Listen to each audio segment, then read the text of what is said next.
Welcome! Thanks for checking out my videos of yoga. I'm Misty with Luna Moon Stand-Up Paddleboard Yoga, instructor on the water and off the water, teaching yoga. Today I want to cover hip opening and back pain type of yoga flow.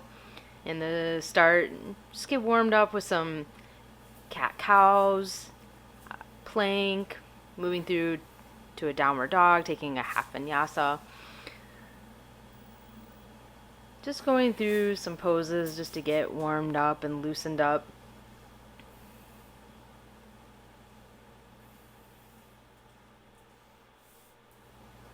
First, we'll start out in tabletop pose, and you're gonna probably want to have two blocks with you. But today's video is brought to you by Luna Moon Sup Yoga Mat Spray Cleaner.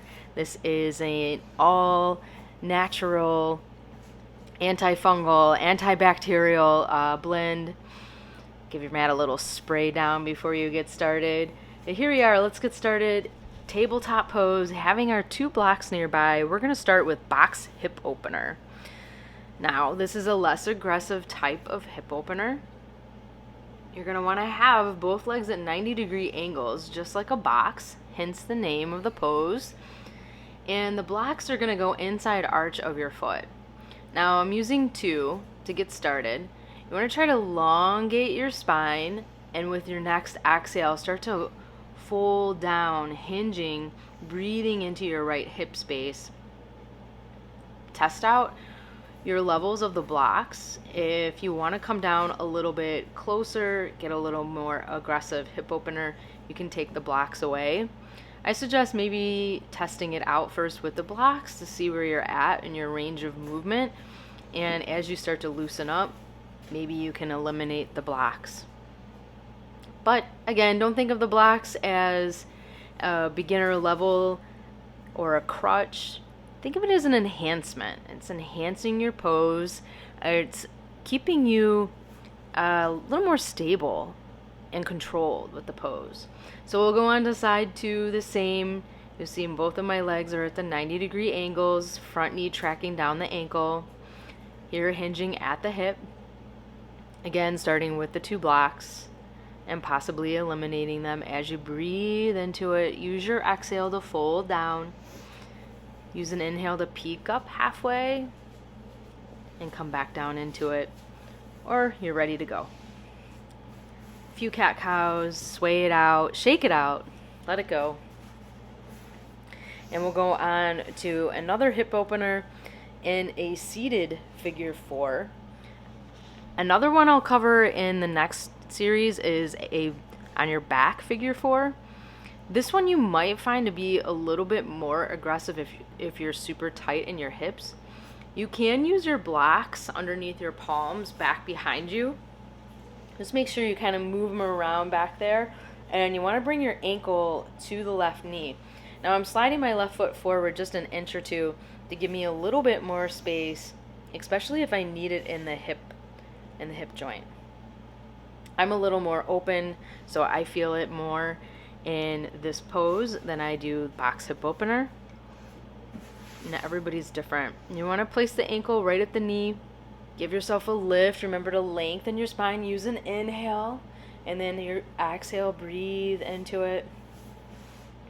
Keep the lifted foot flexed. Again, if you need to give yourself a little bit of space, sliding the foot forward, lengthening the head and heart, lifting, coming up with control.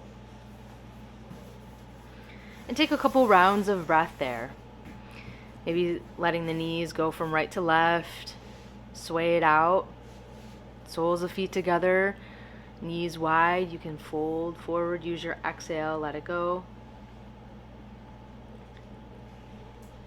And then I'm going to do the same pose pretty much on my back. So two more poses on the back. Figure four. Similar to the seated. And then we'll go into bridge pose. Again, on your back with the soles of the feet down, you're going to take the ankle to the knee, flex the foot, notice your hip point. Now you can lift the foot, and this is going to give you a little bit more Hands behind the knee takes it a little bit further, a little deeper into the pose.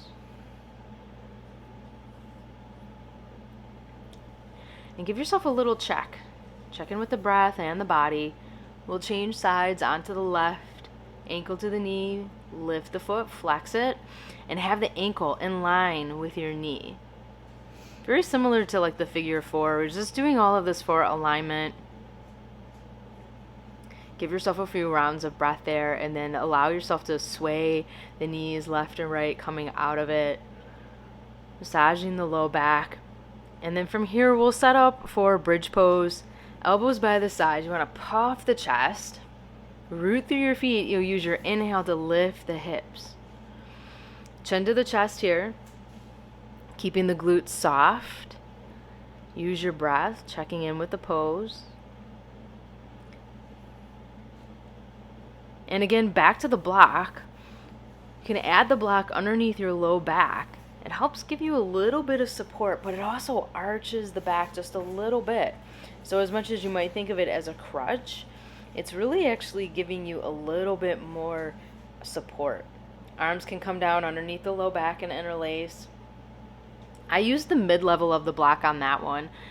Maybe the next round, if you want to go higher level, in this round, it arches the back just a little bit more. Again, still giving yourself support. Arms underneath the low back, interlace, and then breathe.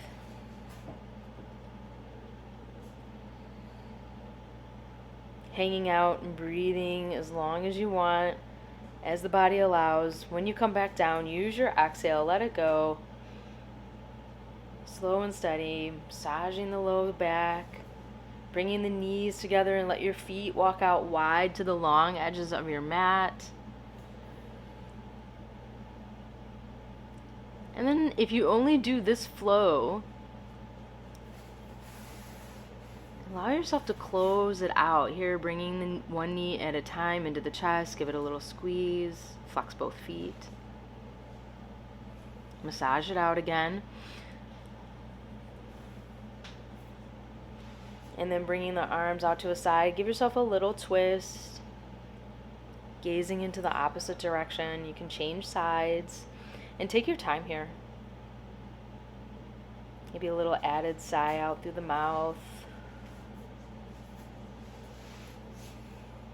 And then allow yourself to absorb the practice. Even if you do this for about 10 to 12 minutes, allow yourself to end with a Shavasana pose. Just allowing yourself to absorb. And then coming back. I hope you enjoy. This is part 1 of a mini series in poses that I plan to share. Thanks for watching.